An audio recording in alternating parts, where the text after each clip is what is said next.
So once again very warm welcome, very good evening to all of you. तर या ठिकाणी आपण start केलेलं आहे आणि तुम्ही बघत आहात एबीपी माझा, नॉट द एबीपी माझा. तुम्ही या ठिकाणी एसपी सरचं लेक्चर अटेंड करत आहात. तर या ठिकाणी आपण कॅन यू रिकॉलचे क्वेश्चन्स कव्हर अप केलेले आहेत. बरोबर आहेत, कव्हर अप केलेले आहेत. म्हणजे या ठिकाणी आपले कॅन यू रिकॉलचे क्वेश्चन्स चालू आहेत. वेव्ह मोशन म्हणजे काय असतं, वेव्ह पल्स म्हणजे काय असतं, त्याच्यानंतर common properties of the wave आपण पाहत आहात. ओके, तर या ठिकाणी आपण वेलोसिटी बघितलेला आहे. त्याच्यानंतर पुढची प्रॉपर्टी आपण बघणार आहोत की यार एम्पलीट्यूड क्या होता है. बराबर है ना, हमें वेलोसिटी तो पता चल गया, लेकिन यार एम्पलीट्यूड हमें कौन बताएगा. तो ठीक आहे, मैं ही आपको बताऊंगा एम्पलीट्यूड क्या होता है. तर या ठिकाणी टायटल आहे सर्वांनी एम्पलीट्यूड ऑफ वेव्ह किंवा जस्ट एम्पलीट्यूड.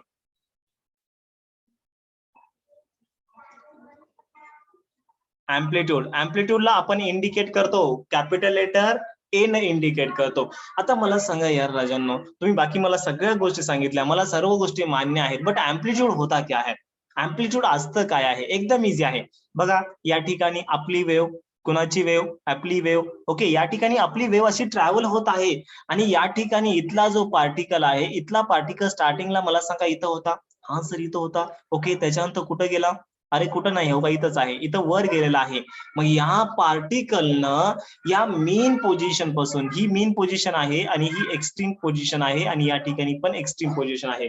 बरोबर आहे. तर या पार्टिकलनं मेन पोझिशन पासून मॅक्झिमम डिस्प्लेसमेंट किती ट्रॅव्हल केलेलं आहे, वेव्हनं नाही, पार्टिकलनं. ओके, वेव्ह म्हणजे हे दिसतोय ना अगोबा तुम्हाला. Okay, this is the wave. या नागोबाला काय म्हणायचं, वेव्ह म्हणायचं. ओके, आणि हा जो पार्टिकल आहे हा रेड कलर मध्ये इथं बघा, हा रेड कलर मध्ये इथं पार्टिकल आहे. सगळे पार्टिकल असतात वेव्ह मध्ये. ओके, तर या ठिकाणी पार्टिकलनं किती मॅक्झिमम डिस्प्लेसमेंट कव्हर अप केलेलं आहे फ्रॉम इट्स मेन पोझिशन. याला म्हणायचं काय, म्हणायचं एम्पलीट्यूड म्हणायचं. यस, समजलं सर्वांना. Yes sir. ओके, चला ठीक आहे, मग एम्पलीट्यूडची डेफिनेशन लिहून घेऊया. तर याला मी रफ करतो, एक minute.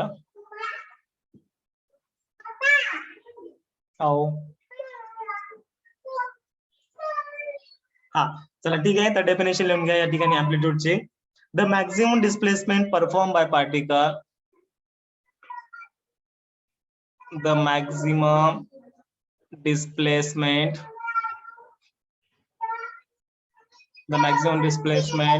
performed by particle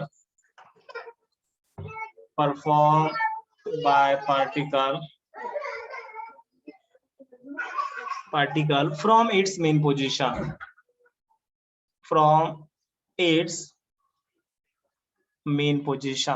okay, main position पासून त्या पार्टिकलनं मॅक्झिमम डिस्प्लेसमेंट किती कव्हर अप केलेलं आहे from its main position is called, त्याला आपण काय म्हणायचं, एम्पलीट्यूड म्हणायचं. Is called as the amplitude. आता मला सांगा राजांनो, एम्पलीट्यूडचं एसआय युनिट काय येईल रे, SI unit of the amplitude. Yes, what is the SI unit of amplitude, कोण सांगेल. कॉमन सेन्स यूज करायचा आहे, एसआय युनिट. यस, बघा मग काय येईल. अरे बघा डेफिनेशन मध्ये the maximum. Yes, very good answer, वा वा, क्या बात आहे. यस, ओके, या ठिकाणी याचा एसआय युनिट काय येणार आहे, मीटर येणार आहे. So write down, it is the metre. मीटरची स्पेलिंग METER आणि METRE. कोणती स्पेलिंग बरोबर आहे रे, METRE बरोबर आहे का METER. दोन्ही पण. यस, दोन्ही स्पेलिंग बरोबर आहेत. एक अमेरिकन इंग्लिश आहे आणि दुसरी ब्रिटिश इंग्लिश आहे. मला वाटतं मी तुम्हाला सांगितलं होतं वाटतं ही गोष्ट का. Yes sir. हा, चला ठीक आहे. ओके, तर त्याच्यानंतर पुढची प्रॉपर्टी आहे वेव्हलेंथ. वेव्हलेंथ असतं काय, तर या ठिकाणी वेव्हलेंथ येणार आहे. This is the wavelength, ABCDE. Yes, wavelength. वेव्हलेंथला आपण कोणत्या लेटरने इंडिकेट करतो, लॅम्बडाने इंडिकेट करतो. तर वेव्हलेंथ म्हणजे असतं काय, ऍक्च्युअल मध्ये याच्या 3 डेफिनेशन मी नोट्स मध्ये दिलेले आहेत. ओके, पुस्तकात एकच डेफिनेशन दिलेली आहे, पण पुस्तकातली डेफिनेशन थोडी हार्ड वाटते. इझी आहे पण थोडी हार्ड वाटते, बट त्याच्या व्यतिरिक्त आणखीन एक डेफिनेशन आहे. आता सर्वात पहिल्यांदा वेव्हलेंथ म्हणजे सांगतो तुम्हाला काय असतं रे. हे वेव्हलेंथ आहे, कुणाची लेंथ आहे, वेव्हलेंथ आहे म्हणजे वेव्हची लेंथ आहे. अच्छा, वेव्ह की लेंथ होती आहे, अरे होती आहे. ओके, तर या ठिकाणी बघा काय येणार आहे. या ठिकाणी ही आपली वेव्ह आहे, कुणाची आहे, आपली वेव्ह आहे. तर या ठिकाणी एक गोष्ट आप मुझे बताओ. ओके. ही वेव आहे. तर या पार्टला काय म्हणतो आपण, या वरच्या पार्टला आपण काय म्हणतो आणि खालच्या पार्टला आपण काय म्हणतो? यस, याला आपण क्रेस्ट म्हणतो, माहित आहे सर्वांना. आणि याला आपण ट्रप म्हणतो. बरोबर आहे. याला वरच्याला आपण क्रेस्ट म्हणतो आणि खालच्याला आपण ट्रप म्हणतो. ही गोष्ट माहित आहे का? No sir. ओके. हा 11वीचा बेसिक कन्सेप्ट आहे. तुम्ही 11वीला तर मला वाटतं तुमचं 10वीला सेमी होतं का मराठी होतं रे? मराठी सेमी. सेमी होतं ना. मग तुम्ही 10वीला शिकले ना यार. 9वीला तुम्ही शिकलेला आहे साऊंड मध्ये, 9thला क्रस्ट आणि ट्रप. No sir. ओशियनच्या जी वेव्ह असते, ओशियनची जी वेव्ह असते टायडल वेव्ह, तर या ठिकाणी जो वरचा पार्ट असतो याला आपण क्रस्ट म्हणतो आणि खालच्याला आपण ट्रप म्हणतो. Ocean wave. बरं ठीक आहे, नसेल शिकलं ठीक आहे. वरच्या पार्टला क्रस्ट म्हणायचं आणि खालच्या पार्टला ट्रप म्हणायचं. ओके, म्हणजे हा वरचा पार्ट आहे याला क्रस्ट म्हणा. तर या दोन क्रस्ट मधलं जे डिस्टन्स आहे, काय सांगितलं? The distance between the two successive crest is called as the wavelength. त्याला तुम्ही वेवलेंथ म्हणू शकता. आणि त्याच्यानंतर the distance between the two successive trough, म्हणजे या दोन सक्सेसिव्ह ट्रप मधलं पण डिस्टन्स काय असतं? वेवलेंथ असतं.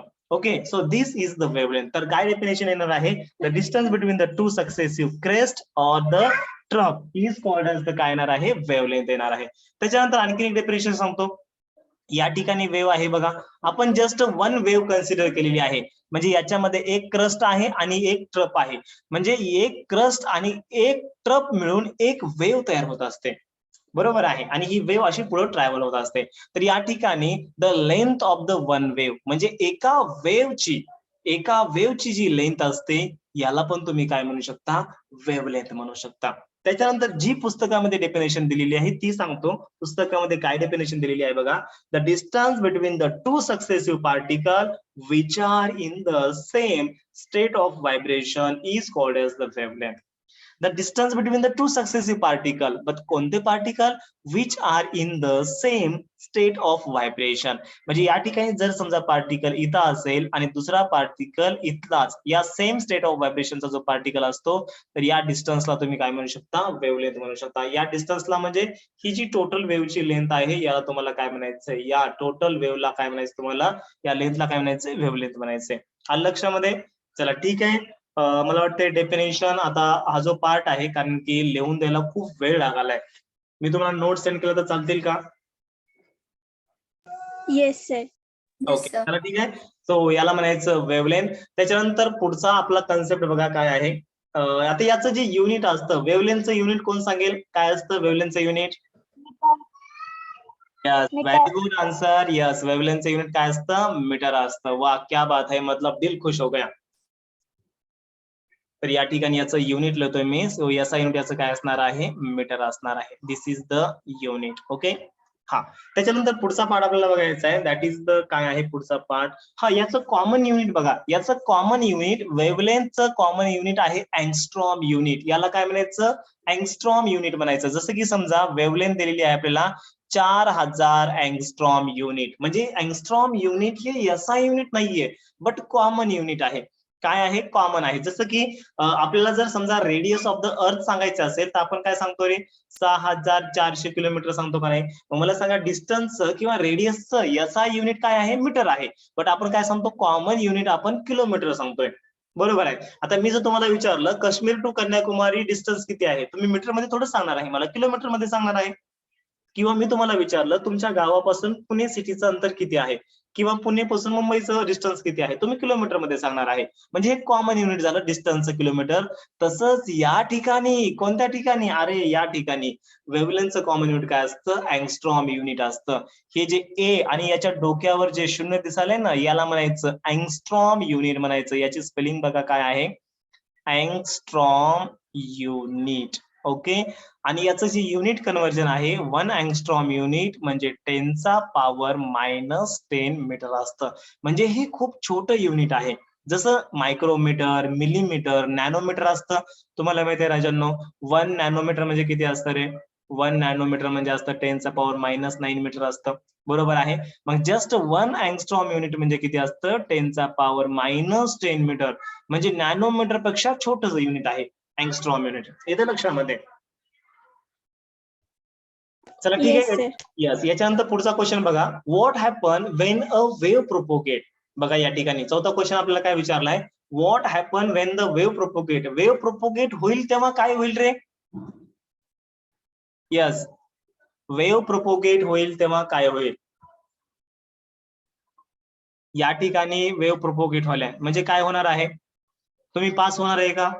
तुम्ही फेल होणार आहे का? तुमचा वेव्हचा काही संबंध नाहीये, बिलकुल नाहीये. ओके, हा काय होणार आहे? वेव्ह जेव्हा ट्रान्सफर होत असते, वेव्ह जेव्हा प्रोपोगेट होत असते, तर त्या ठिकाणी काय होत असतं? एनर्जीचं ट्रान्सफर होत असतं. कुणाचं ट्रान्सफर होत असतं? एनर्जीचं ट्रान्सफर होत असतं. ओके, सो याचा आन्सर काय येणार आहे बघा. When the wave propagate there is the transfer of the energy from one place to another place येणार आहे. ओके, तर याचा आन्सर मी नोट्स मध्ये दिलेला आहे, तुम्हाला मी उद्या नोट्स सेंड करतो. त्याच्यानंतर what are the mechanical wave? 5व्या नंबरचा क्वेश्चन बघा. मेकॅनिकल वेव्ह काय असतं? सांगा बरं, मेकॅनिकल वेव्ह काय असतं? 11वी मध्ये आपण शिकलेलं आहे मेकॅनिकल वेव्ह, बट मला माहित आहे कोविड सिच्युएशनमुळे तुमचे 11वीचे चॅप्टर झालेले नाहीयेत. तर या ठिकाणी झालेले नाहीत म्हणजे तुम्ही ट्युशन लावले नव्हते. ओके, सो या ठिकाणी मेकॅनिकल वेव्ह म्हणजे काय असतं बघा. मेकॅनिकल वेव्ह म्हणजे ही एक अशी वेव्ह आहे. कशी वेव्ह आहे राजांनो? अशी वेव्ह आहे ज्या वेव्हला प्रोपोगेट होण्यासाठी मटेरियल मीडियमची आवश्यकता लागते. काय सांगतोय? ज्या वेव्हला प्रोपोगेट होण्यासाठी मटेरियल मीडियमची आवश्यकता लागते, अशा वेव्हला आपण काय म्हणतो? मेकॅनिकल वेव्ह म्हणतो. मग कन्वर्ट करा याला इंग्लिशमध्ये, तर काय काय येणार आहे डेफिनेशन इंग्लिशमध्ये? The wave which requires material medium for their propagation. काय सांगतोय बघा? The wave which requires material medium for their propagation is called as the mechanical wave. म्हणजे कोणते रे? Sound wave.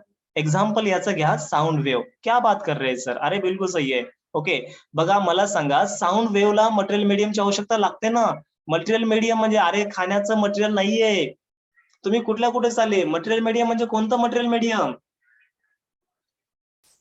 जी इयर आहे किंवा जो लिक्विड आहे किंवा जो सॉलिड आहे, याला म्हणायचं मटेरियल मीडियम. नाही तर तुम्ही विचार केलं आपलं ते मटेरियल जे पानटपरीवर भेटतं, बरोबर आहे, किती रुपयाला पुडी असते रे?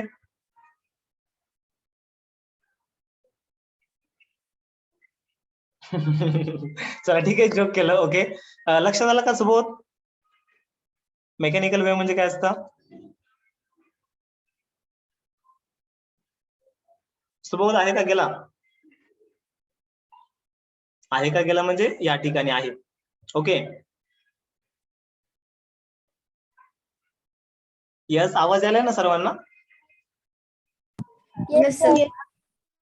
ओके, समजलं ना मेकॅनिकल वेव्ह म्हणजे काय असतं? Yes, sir. Yes, sir. Okay, चालते, ठीक आहे. म्हणजे the wave which requires material medium for the propagation is called as the mechanical wave. त्याच्यानंतर क्वेश्चन नंबर 6 बघा काय विचारलाय. यस सुबोध. ओके, हा या ठिकाणी क्वेश्चन काय विचारलाय बघा. What are electromagnetic waves? अच्छा, इलेक्ट्रोमैग्नेटिक वेव क्या होता है? एंड इसका आंसर मैंने आई थिंक आपको बताया था. कहां पर बताया था? Electromagnetic waves, the wave which doesn't require any material medium for their propagation is called as the electromagnetic wave. जसं की समजा आपली लाईट वेव्ह आहे. लाईट वेव्हला जर ट्रॅव्हल व्हायचा असेल तर मटेरियल मीडियम असेल तर चांगली गोष्ट आहे. जरी समजा नसेल तरी पण काही हरकत नाही, लाईट ट्रॅव्हल होत असते. म्हणजे लाईट राजांनो व्हॅक्युम मधून पण ट्रॅव्हल होते. म्हणजे ज्या ठिकाणी मटेरियल मीडियम कोणतंच नाहीये, कोणतंच मटेरियल मीडियम नाहीये, सॉलिड लिक्विड गॅसेस, ओके, तर त्या ठिकाणी पण काय होते? लाईट ट्रॅव्हल होते, म्हणजे इलेक्ट्रोमॅग्नेटिक वेव्ह असते. ओके, सो इलेक्ट्रोमॅग्नेटिक वेव्हची डेफिनेशन काय येणार आहे? द वेव्ह विच रिक्वायर्स का doesn't require, yes doesn't require a material medium for their propagation is called as the electromagnetic wave. त्याच्यानंतर त्यांनी क्वेश्चन विचारलाय, how are mechanical wave different from the electromagnetic wave? म्हणजे mechanical wave आणि electromagnetic wave मध्ये फरक काय आहे? अरे सोपा आहे, मेकॅनिकल वेव्हला प्रोपोगेट होण्यासाठी मटेरियल मीडियमची आवश्यकता लागते आणि इलेक्ट्रोमॅग्नेटिक वेव्हला प्रोपोगेट होण्यासाठी मटेरियल मीडियमची आवश्यकता लागत नाही. मेकॅनिकल वेव्हचा आहे एक्झाम्पल साऊंड वेव्ह आणि इलेक्ट्रोमॅग्नेटिक वेव्हचं एक्झाम्पल आहे यस कोणतं? Light wave. त्याच्यानंतर what are the sound wave? Last question आहे, what are the sound wave? Sound wave म्हणजे काय? साऊंड वेव्ह म्हणजे काय? जे तुम्ही ऐकत आहात त्याला म्हणतो आपण साऊंड म्हणतो. बट ही साऊंड वेव्ह असते काय? साऊंड वेव्ह असते काय बघा, या ठिकाणी साऊंड वेव्हची डेफिनेशन खूप चांगल्या पद्धतीनं आणि एकदम स्टँडर्ड डेफिनेशन दिलेली आहे. साऊंड वेव्ह म्हणजे काय, तर ही एका टाईपची प्रेशर वेव्ह असते. कोणती वेव्ह असते, प्रेशर वेव्ह असते. ओके, बट याच्यामध्ये काय असतं, कॉम्प्रेशन आणि रिअरफॅक्शन असतं. बघा या ठिकाणी आपण बोलत आहोत. ओके, म्हणजे काय होणार आहे, पार्टिकलचं कॉम्प्रेशन होणार आहे. कॉम्प्रेशन म्हणजे पार्टिकल जवळ जवळ येतात आणि त्याच्यानंतर रिअरफॅक्शन म्हणजे पार्टिकल असे दूर दूर जातात. ओके, तर याला म्हणायचं कॉम्प्रेशन, याला म्हणायचं रिअरफॅक्शन. त्याच्यानंतर डबल कॉम्प्रेशन असतं आणि त्याच्यानंतर डबल पुन्हा एकदा रिअरफॅक्शन असतं. या लक्षामध्ये अगेन कॉम्प्रेशन अगेन रिअरफॅक्शन. म्हणजे a pressure wave consisting of the compression and rarefaction travelling along the direction of propagation. Okay, जर समजा वेव्हची प्रोपोगेट होण्याची डायरेक्शन ही असेल तर या डायरेक्शनला ही कॉम्प्रेशन आणि रिअरफॅक्शन काय होत असतात, ट्रॅव्हल होत असतात. तर याला काय म्हणायचं, साऊंड वेव्ह म्हणायचं. आलं लक्षामध्ये.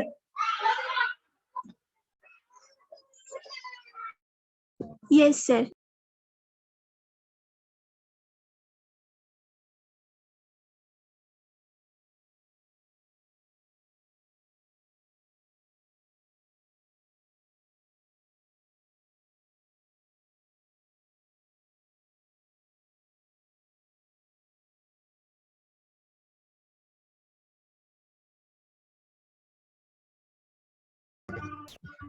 ओके, चला ठीक आहे. यस, तर कॅन यू रिकॉलचे क्वेश्चन आपले या ठिकाणी झालेले आहेत आणि या ठिकाणी आपला टाइम पण झालेला आहे. आपण थांबूत या ठिकाणी. अरे राहिलं का आपलं सुबोध अडियाबॅटिक प्रोसेसचं. ठीक आहे, आपण उद्या घेऊ. चालेल, ठीक आहे. ओके, चला ठीक आहे. Thank you. Have a nice day. Bye bye to all of you. Bye, sir. Yes Bye, sir. Bye, sir. Yes, bye bye बेटा. Bye bye to all of you.